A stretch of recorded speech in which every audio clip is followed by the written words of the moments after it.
এইসব হাতির পায়ের ছাপ, ছাপ নয়, একটা গর্ত। এবারে আমাদের সতীর্থ যারা এই নৌকো চালাচ্ছেন তারা বলছেন স্যার বলা যায় না, হাতি যখন তখন দেখতে পারেন, আর হাতি দেখলে নাকি আমাদের থেমে যেতে হবে, মানে ফেরার রাস্তা নেই।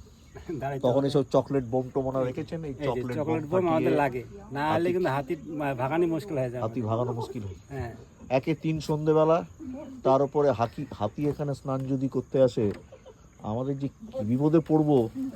উনি বললেন যে অন্যদিকে কোনো রাস্তাও নেই, যে আমরা হাতিকে কি বলে অ্যাভয়েড করে অন্য রাস্তা দিয়ে পালিয়ে যাব।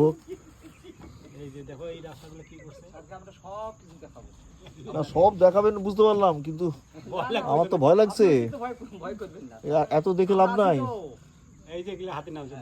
না না বুঝতে পারছি, ফিরাইলেও চলেন, ফিরাইলেও চলেন। তুমি নিজেই দেখতে পাচ্ছ না আমাদের কি দেখাবে। যখন আমাদেরকে এখানে নিচ্ছেন আপনারা, আপনার থেকে ইন্টারভিউ দিয়ে নিছেন যে শক্তিটাকে দেখে তা নিছেন, কিন্তু আমার তো বুকটা ধুকপুক ধুকপুক করছে। হাতি দেখতে কি আমাদের যে সেই ভয় নাই তো। হাতিরা কি বাংলা বোঝে? ভাই আর এদিকে এসো না, আমরা খুব নিরীহ লোক, তোমাদের প্রতি আমাদের কোনো শত্রুতা নেই। কিচ্ছু করবে না, ডুবিয়ে চান করিয়ে আবার এতেই ছেড়ে দেবে।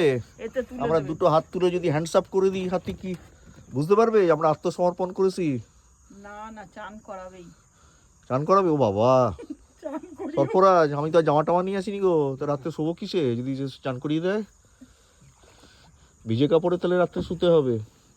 এর মধ্যে মাছ আছে গো? হ্যাঁ, কত বড় বড় আছে? এখানে সব জিওল মাছ আছে। আর কত দূর যাবে? এই জিওল, এই রে ভয় পেয়েছে বোধহয়।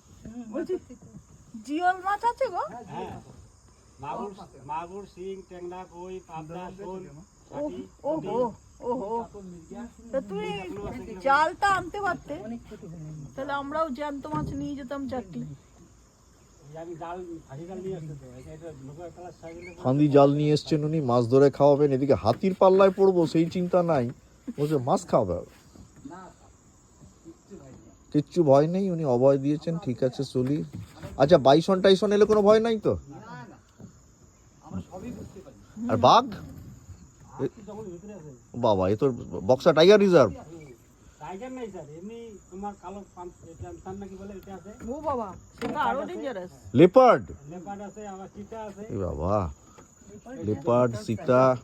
এই যে ডান্ডা আছে, এটা আমি নিয়ে ঘোরাতে থাকবো। এইটা অনেক বড়। ও বাবা, এই তো ঘোরাতে